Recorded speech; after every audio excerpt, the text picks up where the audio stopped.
Welding for me was never a career option that I ever thought about. When I was growing up, a lot of my teachers and just people around me in Traverse City were like, well, if you aren't academic, you go to the trades. So I never thought about it. And then I went off to college in Grand Rapids, Michigan.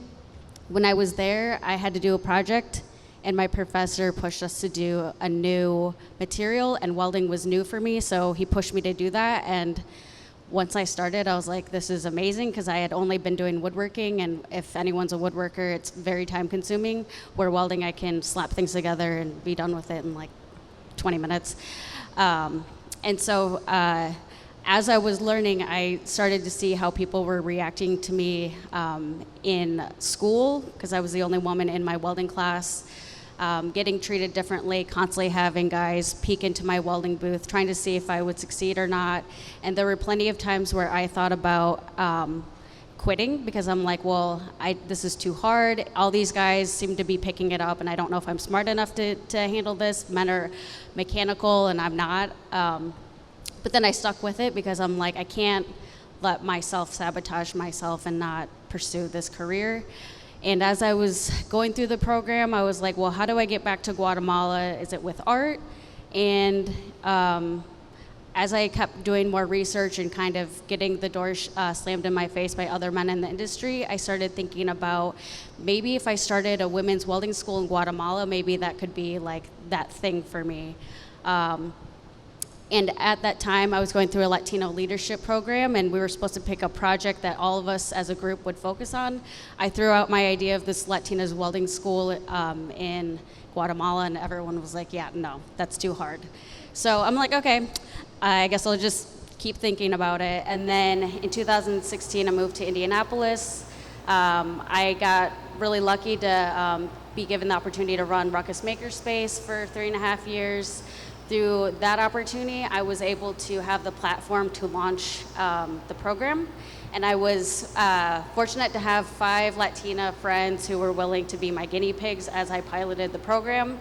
And so I didn't know exactly then what the mission would be. I was like, I don't know, let's just be Latinas welding together. And as I got more questions about like, well, what's the goal? And I'm like, I'm not sure yet. And so it just has evolved over the last couple of years. And it's been really exciting to be one of the very few women in the welding industry, one of the very few Latinas in the industry, and being a woman in nonprofit, leading a nonprofit. It's been like truly a exciting and draining experience. Thanks for sharing. So you spoke a bit about the adversities you faced in getting here, and I'd love to hear more about what misconceptions people have about your work in your field. I'd love to hear from both of you. Yeah. So I think for me, I've always had people look at me and be like, not sure what I do. I think they think I'm dainty.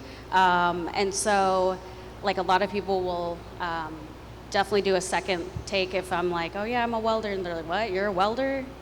Like how? And so I think one of the misconceptions is that you have to be this big, burly, bearded man with tattoos and that's a welder. And I'm like, no, we come in all shapes and sizes and colors. So I think that's been, it's been nice to be able to educate people, but also a little annoying when people just constantly want to try to test me. Even in the professional world, I've gone to meetings with other businesses, and I've had like the owners or supervisors try to grill me on welding questions, and I can keep up, so I think maybe they realize that they've met their match. I think one of the easy ones is that tradespeople are less than. I think when we think of vocational high schools or anything like that, that's where the bad kids go. That's where the kids that are not going to succeed go, and that's BS. The skill that it takes to be in the trades uses a lot of STEM, like a lot of mathematics, a lot of engineering and things like that. And so these folks that are working in construction, in welding, they are masters of their work, and they are brilliant and are building our cities. And so we need to empower more kids to see this opportunity as like an awesome career, and not as something that's where the bad, less than kids go, because that's not correct at all. Yeah, thank you for sharing that. So to that point, is there a question that you are just so tired of answering about this field, about the work you do? Can we address it like one final time today? Is there anything you'd like to say just to never have to do it again? Are there a lot of jobs? Yes, there's like the industry is going through a crisis right now. Nationally, there's 770,000 jobs across the country. In Indiana alone, as of this year, there's about 29,000 jobs. By 2017, there should be 30,000 jobs. And there's a huge overturn. So I think this year alone, there's been 2,484 jobs or welders that have gotten jobs, and then there's been about 2,000 and some that have left welding jobs. So obviously that's 100% basically turnover rate. So can you speak a little bit more to that about what kind of impact has this industry sustained in the last few years? And having been in this for a while, what do you foresee happening in it in the next 5 to 10 years? What kind of changes do you think are coming? Of the industry, 5% of the industry is women, 30% of the industry is diverse welders, and women fall within that 30%. So I think that because there's a huge shortage of talent, businesses are being more open to thinking about how they're recruiting, how they're maintaining talent, and I think maybe some of the businesses are starting to understand that maybe their work environment is not a safe and healthy one. So I think that's definitely been something that we've seen, that more businesses are being more active on that front and trying to push for more diverse welders. With that said, doesn't mean that they actually are ready. So a lot of the work that we do with our students is advocating for them. We're trying to prepare them for the real world because even if an employer says that they have the best place to work in the world, they will more than likely not be ready for women. That could mean simple things like having a women's bathroom that is strictly designated for women. Whether they have a women's bathroom, there are a lot of men who use the women's bathroom because there's no women there. And then just making sure that there's a harassment policy, that they understand what it means to have a diverse workforce. So doing sensitivity training, things like that. So I do see that maybe some people are starting to think about that. And those are challenging questions that we ask any employer that we want to that we want to work with, and we want to be able to endorse a trusted employer in the industry, but it's very hard to find employers. I think right now there's probably 2 businesses in the city or surrounding area that we would say are a trusted employer. Thank you. Jessica, could you speak to what are some challenges that specifically here that the Latinas Welding Guild is facing, how those can be addressed, and what you would love everyone else to know and how we can help as well? So I think internally, honestly, the word is capacity. Capacity, capacity, capacity. We are growing at an exponential rate, and anybody that works in nonprofit knows that funders and funding doesn't really go to helping build capacity. It's just like, there's a program we want you to run, here's the money for that, rather than seeing the bigger picture. And so I think part of it is finding the right funders who see the long-term vision of where we want to go and having them align with us and giving those things beforehand. Because the truth is, Consuelo and I can't do it all. We can't be posting social media and be training and be building welding booths and doing that kind of stuff. We need the right funders to be able to say, we want to help you guys grow so we can get to the next level. Internally, we are hiring, so if anyone follows me on LinkedIn, we have some jobs that are open now to help us in that growth, because the truth is, our students and our graduates need additional support. We can train them and we can give them certifications, but at the end of the day, a certification can only take you so far in the industry. We need more advocates and champions to get them to, 1, stay in the welding industry and champion for them, but 2, also help them advance in their career with additional trainings so they can not just be a welder, they can look at additional steps to increase their where they go. Thank you. Consuelo, you told us about your background, how you got here. Do you mind sharing what keeps you in this industry? What keeps you in this field and pioneering, especially for women? Sometimes I question that. Honestly, I never thought I would have a career in welding ever. Sometimes I'm still like, I don't even know how I got here. I'm like, and it's weird because like my life revolves around welding. I'm like, ooh, I could weld that, or I just have conversations about welding. I'm like, so I'm living, breathing welding constantly. But I think the endless opportunities of welding, welding is a starting point, but there are so many opportunities that we want to champion for our graduates, even with staff. I think that it's such a big deal, especially within the Latino community, that you see women leading, and that we've had so many great Latino men come. They get to see women in a leadership role, but also they get to like kind of see how we're interacting with them, maybe learning how to be respectful of other women that might be in the workplace. So we're really excited about that. But I think just being able to work with the people that we have, like we've had a lot of amazing graduates who have never thought that they were worth anything, and then they come here and we start seeing them building confidence, because they may have family and friends who tell them that they're not worth it and that they can never do this because it's a man's job, or they have no business being in the place, or that if they do join welding or manufacturing, that they will be disowned and they won't get any more financial support. So for us, it really is a life-changing opportunity for a lot of women, and for us to see them blossom and see them having success of their own is just really great, because now they're investing in themselves. So what is some advice that you both share with students coming in, or some things that you might want to do differently if you were to start this field over again for yourself? I don't think there's enough time for that.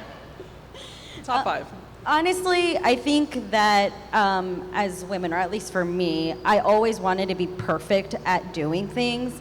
And I think this is the one place in welding is where it's okay to fail. That saying's like, it'll buff out. For us, it'll grind out. Yeah, we'll grind it out.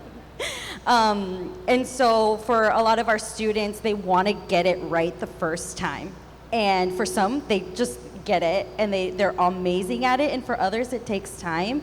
And so I think for the women who are entering into our courses is just setting that standard that it is okay to not be perfect, that you could still, one, learn and grow and be better at it, but two, that's just going to be a normal part of staying in this industry, that things are just not going to work out sometimes and we're going to have to start all over. But that's just good for all of life too. I think one thing I tell students is to ask for help.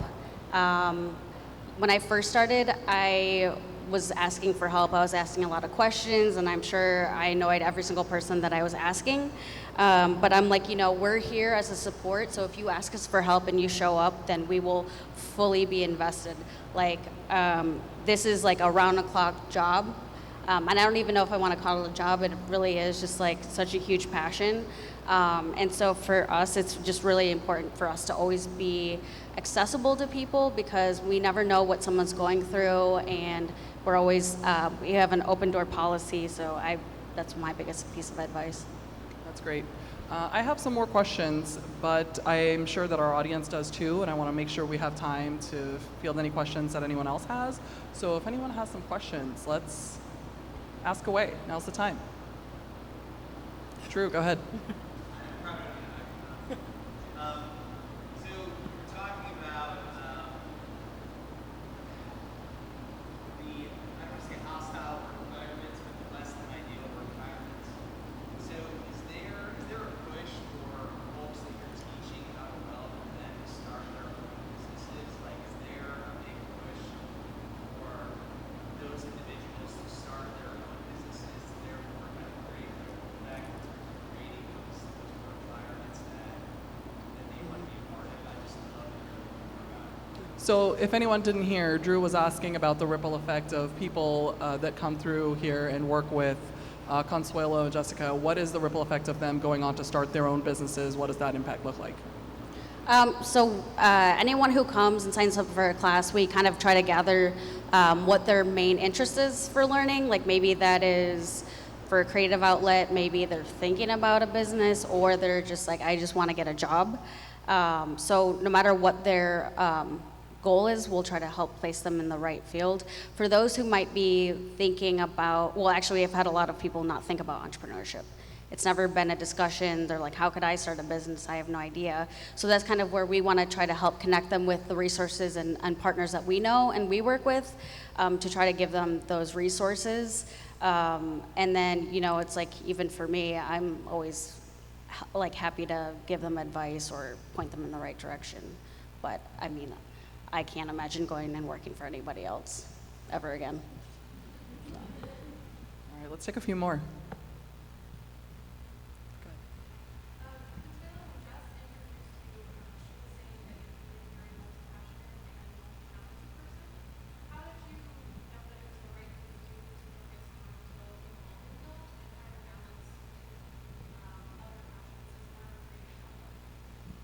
So how did you choose to focus on welding instead of just dabbling? Or do you dabble? I still kind of dabble. I'm still working on the time balance and the balance of that. There are things that I do for the organization that, like, Jess will be like, why are you doing that? I'm like, I love designing, so I'll do marketing material for fun.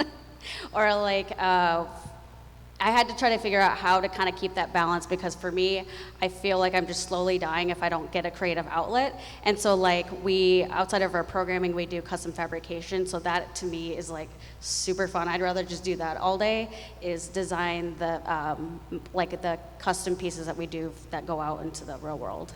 So I'm still finding balance. How about for you, Jessica? What else do you dabble in? I think this is it. Consuelo has taken up all of my time. Other than that, but like, I think the really cool thing about welding is just everybody here is a creative in some sense. So whether it's people are musically inclined or they are painters and different things like that, I think all of us are just naturally, because we like to work with our hands, all the people that kind of gravitate towards this industry and towards the guild are all natural creatives. So how do you feel you get to exercise your creativity beyond the scope of the work, but how does that tangible process let you exercise your creativity? How does that come out for all of you? Well, for those of you who don't know, I'm married to a woodworker, so I've taught Peter how to weld, and so he keeps me busy at home with home projects, so I guess that's an outlet. But when I'm able to get into the shop and start welding, I think for me, it's really nice to just be able to zone out and have something that I can do kind of monotonously. But also, it's very therapeutic. So if you ask any welders, it's just really nice to put your hood down and like no one can bother you because you're welding. But it does make you feel like you can actually control at least one thing in your life. That's great. Let's take a couple more. Yes, go ahead.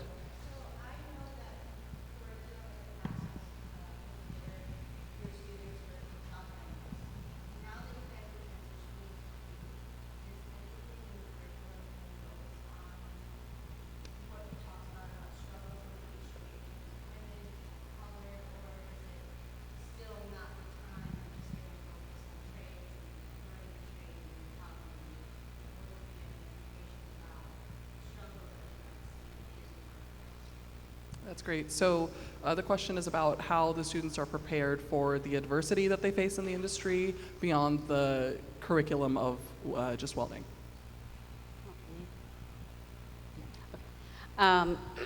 So youth programming is new to us. I was fortunate enough to be able to get a teaching opportunity at a local high school. So I was able to see a lot of kids and kind of learn a lot about them and their struggles.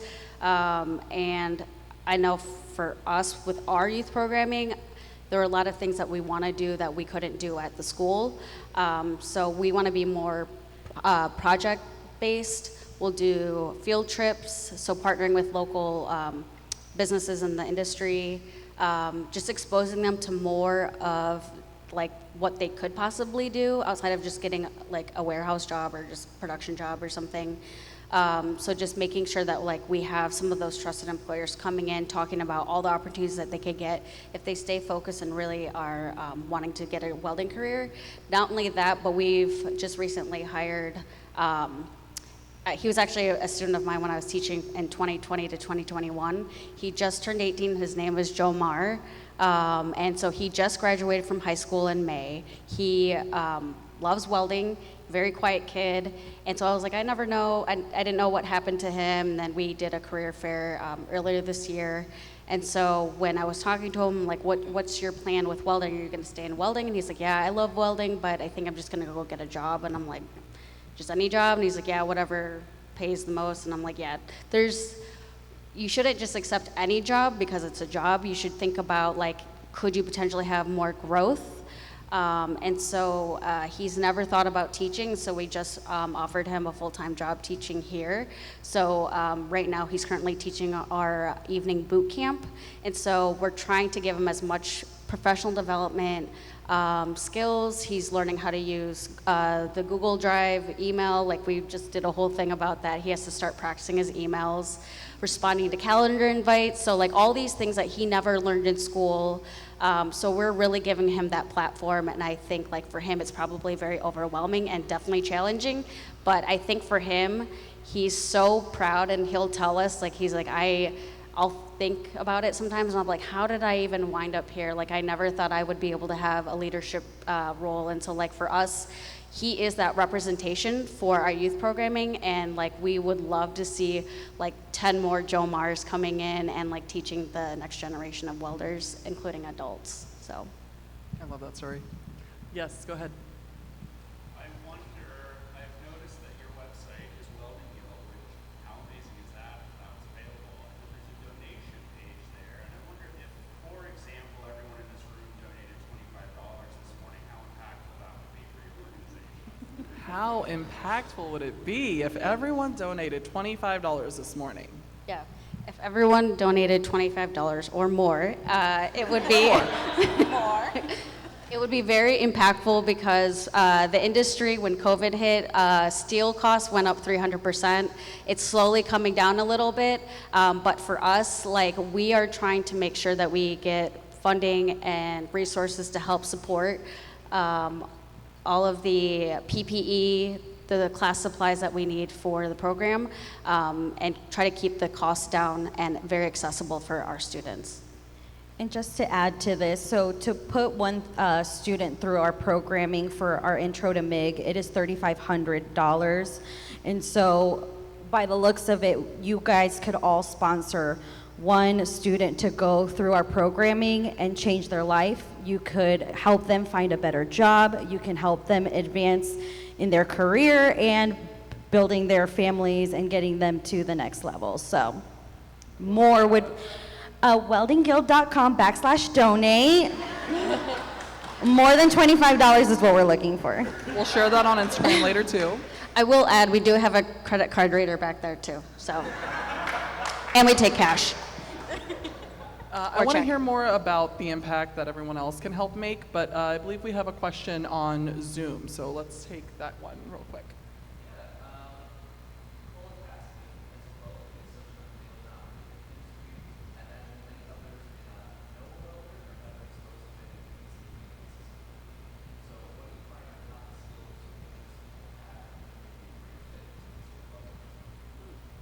So the question is that because welding is such a male-dominated field, a lot of people may dismiss it, thinking it's not for them. So what are some common skills, attributes people have that are successful in this field that would help them connect and realize that this could be a path for them? I would say attention to detail. I think anybody who likes to do any sort of like building and has that, like, even sewing, because welding is kind of like sewing, to be honest, or just wants to do things with their hands, that's probably like an easy in, because we can teach anybody the technical skills, but if it's something that they want to learn and have the passion and the patience being the most important word on there, then they'd be perfect candidate for learning to weld. Yeah. So we all know that if we donate $25 or more, that can be very impactful. But what are some other ways, something that we can all take away from here to educate people around us about this industry, other ways that we can participate and contribute? What would be helpful?